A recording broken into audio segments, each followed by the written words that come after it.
여러분 안녕하십니까, 전윤책입니다. 제가 오늘 목이 좀 많이 잠겼습니다. 10월 10일 토요일 새벽이 됐습니다.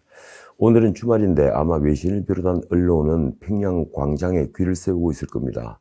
노동당 창건 75주년이니 아마도 열병식 같은 걸 할 것이고 신형 ICBM, SLBM을 공개한다는 첩보가 있기 때문이죠. 미국 대선을 앞두고 세해를 과시한다는 것인데 그게 얼마나 먹히겠습니까? 결국은 모두 내부 단소동에 불과합니다. 어제 한글날인 9일은 서울 광화문 광장이 주목을 받았습니다. 평양광장, 광화문 광장. 광화문 일대 도로변에는 경찰 차벽이 세워졌는데 역시 방역을 명분으로 댔더군요. 지하철에도 백화점에도 놀이공원에도 없는 병균이 광화문 광장에만 창궐하니 문 대통령 고심이 깊으신 것이겠죠.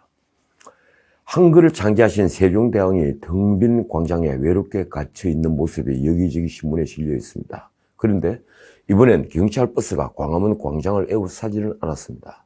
검은수 숫자도 57개로 3일보다 33개가 줄었다고 하는군요. 노하우가 생긴 거죠. 지하철 무정차도 어서 우회도 없었다고 합니다. 그렇지만 통행이 막히고 근무이 계속되는 건 똑같았다고 합니다. 골목골목마다 영화의 한 장면처럼 불쑥 경찰이 나타났다고 하는군요. 이 무슨 목불인견의 상황입니까? 관광 상품을 만든 건가요? 광화문 일대 일하시는 분들 그리고 자영업자들은 아마 속이 터져서 우라병이 날 것 같습니다. 정말 이 정부는 무엇이 이리 두려운 걸까요?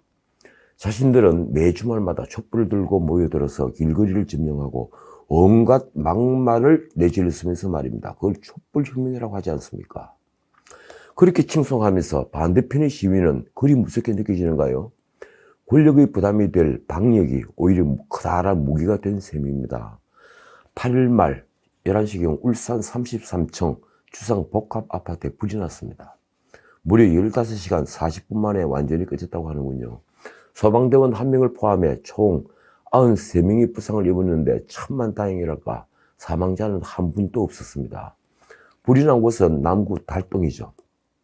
그곳 지명이 제 어릴 때도 달동이었습니다. 하필 달동이라니 묘한 기분이 들더군요. 이 불은 일제히 외신을 탔을 정도로 33층 건물 전체가 불길에 휩싸이는 모습이었는데 마침 일본에 상륙한 태풍 찬홈의 영향으로 초속 10m가 넘는 강풍에다 일화성 물질인 외벽 마감재 때문이었다고 하는군요. 그러고 보니 국내 30층 이상 고층 건물이 퍽 많이 늘어났습니다. 1994년에 불과 7채였는데 2015년에 1478채로 매년 빠르게 늘고 있다고 합니다. 자, 이제 본론입니다. 서울중앙지검과 서울남부지검이 진행했던 옵티머스 자산운용 및 라인펀드 수사가 부실 수사 의혹이 휘말렸습니다. 아니, 의혹 수준이 아니죠.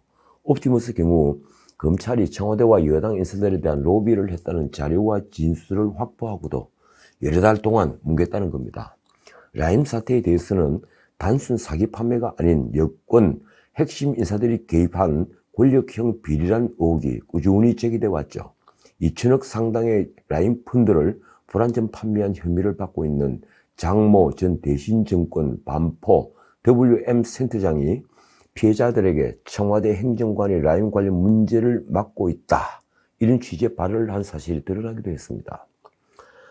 이런 사실이 연이어 터져나오고 언론에 보도되자 윤석열 총장이 7일 조남관 대검차장을 통해 이승윤 서울중앙지검장에게 옵티머스 관련 금융사기와 로비 의혹 모두 철저하게 수사하라고 지시했습니다. 방점은 로비 의혹을 철저히 수사하라는 데 찍혀있죠. 이 지검장은 최근까지 옵티머스 관련 수사 상황을 윤 총장에게 보고하지 않았다고 합니다. 라인펀드 수사 역시 어제 방송에서 말씀드린 대로 8일 법정에서 폭탄 증언이 터져나왔습니다. 강기정 전 청와대 정무수석에게 5천만 원을 전달했다. 이 김봉현 회장의 이 증언이 여러 사람 죽이게 됐습니다. 언론 보도를 보니 일선 검사들 반응이 나와 있더군요. 친정권 성향의 검찰 간부들을 요소에 발탁해 정권 방탄 수사 지휘를 하더니 올 것이 왔다.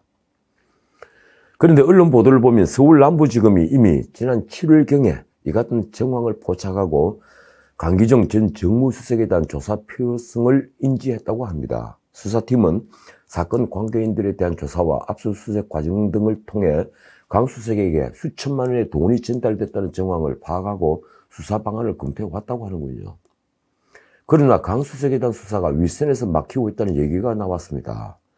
청와대 수석이 수천만 원대의 돈을 받았다는 정황이 확보됐음에도 불구하고 이를 뒷받침하는 물증과 관련자 진술을 추가 확보하라는 지휘가 내려지다는 거죠. 현금 5천만 원을 준 물증을 확보하라. 그 물증이 어떻게 확보되는가요? 지난 8월 검찰 인사 직전에 송삼년 남부지검장이 사표를 낸 것도 이 상황과 무관하지 않았다고 합니다. 그러니까 알려질 대로 알려진 건데 결국 눈 감고 아웅하려다가 당사자가 법정에서 폭로해 버린 겁니다. 서울중앙지검 경제범죄형사부도 지난 6월 이미 옵티머스 사무실 등을 압수수색하며 청와대와 정관계 인사 20여 명의 실명이 적혀있는 옵티머스 내부의 대책 문건을 확보했습니다. 이 옵티머스는 훨씬 그전부터 대형 사기 사건으로 주목을 받고 있었죠. 피해자만 5천여 명이 됩니다. 게다가 청와대 행정관까지 이미 연관된 사건이었고 달아난 이혁진은 임종석 비서실장과 동문이다 하여 이미 구설에 올라 있었습니다. 김재현 옵티머스 대표가 작성한 문제의 그 내부 문건에는 청와대 실장, 비서관급 5명, 민주당 인사 7, 8명을 포함해 정관계 인사만 20여 명이 등장한다고 합니다.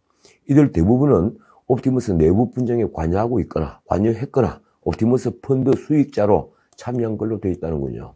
그러니 어물전망신을 시키는 꼴뚜기들이 너무 많았다는 거죠. 들통이 날 수밖에 없는 구조입니다. 검찰은 또 7월에 피의자인 윤스코 옵티머스 이사가 구속되기 직전 펀드 하자 치유 관련이라는 제목의 문건도 제출받았다고 합니다. 이 문건은 이혁진 전 옵티머스 대표이사가 과거 인연을 매개로 국회의원 등 유력인사 등을 통해 문제를 해결한다는 일종의 작전 계획이라고 하는군요. 또 이혁진 문제의 해결에 도움을 줬던 정부 및 여당 관계자들이 프로젝트 수익자로 일부 참여되어 있고 펀드 실정 및 운용 과정에서도 관여가 되어 있다는 내용도 있다고 합니다. 그런데 서울중앙지검은 왜 단서가 이렇게 차고 넘치는 이 로비 정황을 뭉개고 있었을까요? 검찰은 이 외에도 옵티머스 관계자들로부터 로비와 관련한 진술을 다수 확보했다고 합니다. 그럼에도 검찰은 김재현 옵티머스 대표로부터 위 문건이 당시 옵티머스를 조사 중이던 금융감독원에 겁을 주기 위해 허위로 작성했다는 취지의 진술을 받아서 면담 보고서란 걸 작성하고 수사를 멈췄다고 합니다. 누가 윗전인 겁니까? 설마 이렇게 노골적으로 뭉개면서 윗전이나 뒷배가 없다고 하지는 않겠죠. 그게 일개 수사 검사의 판단은 아니겠죠. 어쨌든 윤석열 총장은 라인펀드든 옵티머스든 일절 보고를 받지 못한 모양입니다. 관계자에게 김봉현이 5천만 원을 줬다는 사실까지도 말입니다. 어제 방송에서 말씀드렸지만 김봉현의 법정 폭로는 문자 그대로 태풍급입니다. 다시 말씀드리면 이렇습니다. 8일 이강세 스타모빌리티 대표 재판이 열린 서울 남부지법 법정에서 김봉현 전 스타모빌리티 회장이 작년 7월 이 대표를 통해 당시 강기정 청와대 정무수석에게 5천만 원을 전달했다고 법정 증언을 한 것입니다. 라임의 전주인 김봉현은 광주 MBC 사장 출신의 이강세를 그동안 로비 창구로 활용했던 거죠. 김봉현은 법정에서 다른 민주당 인사들 이름도 거론했습니다. 이렇습니다. 오래된 지인 김갑수 전 열린우리당 부대변인의 주선으로 이종필 라임 부사장과 함께 정무위원회 소속인 김모 의원실을 찾아갔다. 김 의원이 직접 도와주겠다며 금감원에 전화를 했다. 라임은 그때 이미 사기로 들통나 있었는데 그걸 국회의원이 돕겠다면서 금감원에 전화를 했다면 그건 복마전이죠.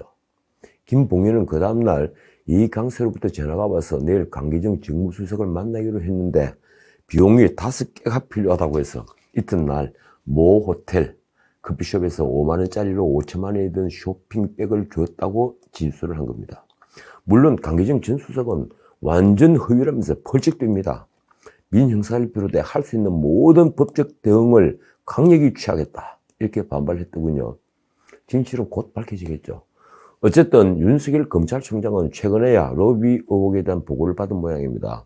그래서 부실 수사 의혹이 제기된 옵티머스 수사와 관련해 지난 7일 서울중앙지검에 로비 의혹까지 철저하게 수사를 하라고 한 것인데 여기에는 이승현 서울중앙지검장이 옵티머스 사건에 대해 금융사기 사건으로만 접근하면서 정관계 로비 의혹 수사는 뭉갰다는 불만이 깔려있다는 관측입니다.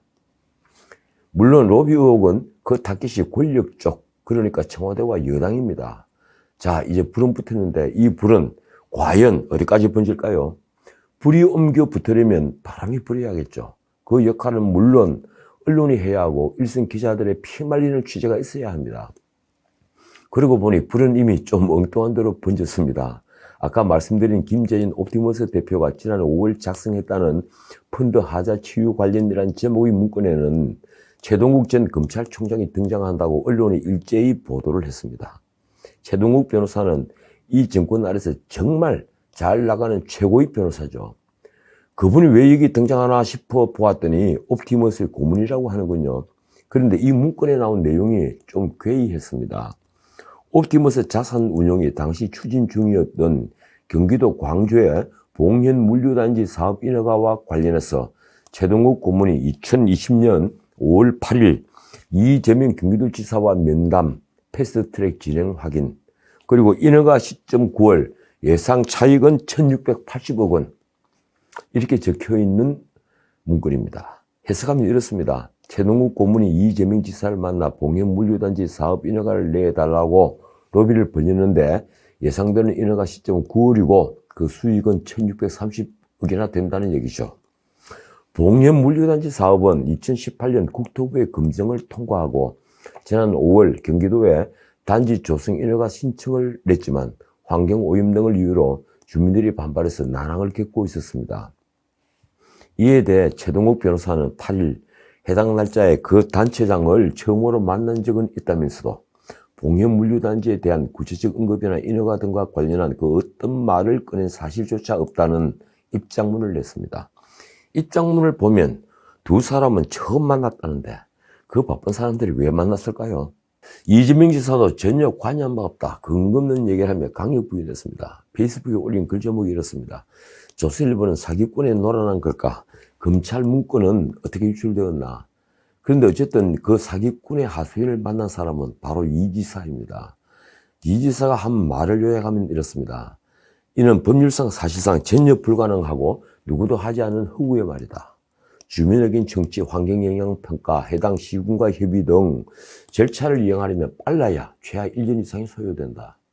이 지사는 김 대표가 변호사를 통해 청탁을 했고 자신이 그 필요성을 인정했다는 진술을 했다는 메모가 발견되었다는 얘기가 들렸지만 어이없는 얘기라서 무시해왔다고도 했습니다. 그러면서 이 지사는 그 변호사와는 지난 5월 여러 지인이 함께 만났는데 당시 장시간 경기도와 우리 사회의 여러 문제에 대해 허심탄회한 얘기를 나누었을 뿐 특정 사업에 대해서는 언급한 사실이 없다고 했더군요. 한편 이 문건엔 옵티머스 자산운용의 고문인 이현재 전 경제부총리와 양호 전 나라은행 은행장의 역할도 명시되어 있습니다. 이현재 전 부총리가 누굽니까? 바로 IMF 사태 때 대우 해체 등 구조조정을 지휘한 분이죠. 그런 분이 왜 이 사기꾼 집단에 개입이 됐을까요? 문건엔 이현재 양호 고문님이 PEF 사모펀드 설립을 제안, 진행을 검토, 이렇게 적혀 있습니다. 또 이현재 고문님 소개로 최동욱 변호사 고문 위촉, 형사사건 전담토록 함, 이현재 고문이 추천, 남동 발전과 추진하는 바이오매스 발전소 프로젝트 투자 진행 중이라고도 적혀 있습니다. 이현재 전 부총리가 깊숙이 개입을 한 겁니다. 이 이현재, 양호, 최동욱 등은 옵티머스 홈페이지에 고문으로 소개되어 있었는데 검찰 수사가 시작된 지난 6월쯤에 삭제가 됐더군요. 어떻든 이제 라임이든 옵티머스든 뭉개든 게 언론에 드러났으니 윤석열 총장의 손으로 다시 넘어온 셈이 됐습니다. 결국 여권 전반으로 수사가 확대될 것은 이제 자명해진 거죠. 윤 총장으로서도 어쩔 수 없을 겁니다. 추미애 장관이 6개월마다 검찰 인사를 단행하면서 윤 총장을 식물총장으로 만들려다가 도끼로 제대로 재발등을 찌게 된 것 같습니다. 그녀가 검찰 개혁을 완수하겠다고 줄창 외쳤던 것이 이 목적이었다면 더 할 말이 없습니다. 그런데 이제 누가 검찰 수사를 믿을까요? 검찰이 뭉개는 걸 죄인이 법정에서 폭로하고 있으니 말입니다. 사정이 이른데 민주당은 국감 이틀째인 8일 공수처 설치를 위한 대야 총공세에 나섰습니다. 표면적으로는 수세에 몰린 국정감사 분위기 전환용으로 보이는데 이면에는 친문 지지층의 불만이 작용한 거죠. 공수처는 문 대통령부터 목을 메고 있습니다. 민주당은 국감이 종료되는 26일을 시한으로 국민의힘이 공수처장 추천위원을 추천하지 않을 경우에 공수처법 개정안을 단독 처리하겠다고 했습니다. 윤호중 법사위원장이 이낙연 대표와 법사위원 간 연석회의에서 26일까지 처리되지 않으면 법사위에서 입법 조치에 돌입할 것이라고 공문을 한 거죠. 이낙연 대표도 맞장구를 쳤습니다. 법도 통과됐고 사무실도 마련됐는데 일할 사람을 보내지 않아 일을 못하고 있는 상태라면서 그분이 한 말이 이렇습니다. 법의 운명이 법을 지키고 싶어 하지 않는 사람들에게 좌우되는 비정상적인 상태가 석 달 가까이 되고 있다. 과연 이게 비정상적인 상태인가요? 그런데 그 공수처법이야말로 정의를 못 지킨 자들에게 도피처가 되는 게 아닐까 하는 게 제 생각입니다. 어쨌든 민주당이 개정하는 야당 추천위원 없이도 공수처장 후보 추천위원회를 구성할 수 있게 하는 내용입니다. 언론이 보도한 민주당 지도부의 말이 참 재밌더군요. 촛불혁명의 상징은 공수처이고 이를 위해 많은 사람이 고초를 겪은 바 있다. 자, 오늘은 여기까지입니다. 문 대통령이 보름 만에 다시 종전선언을 꺼내들었는데 워싱턴이든 평양이든 반응은 아주 싸늘합니다. 미국 실안보센터 CNA에서 김두현 신예 펠로우가 한 말이 이렇습니다. 누가 듣고 있기는 한 거냐. 뇌물을 두고 검은 돈이라고들 하죠. 이 검은 돈이라고 하는 것은 밤에 받기 때문이 아니라 세상에 드러낼 수 없는 더러운 돈이기 때문이겠죠. 지금까지 전일책이었습니다.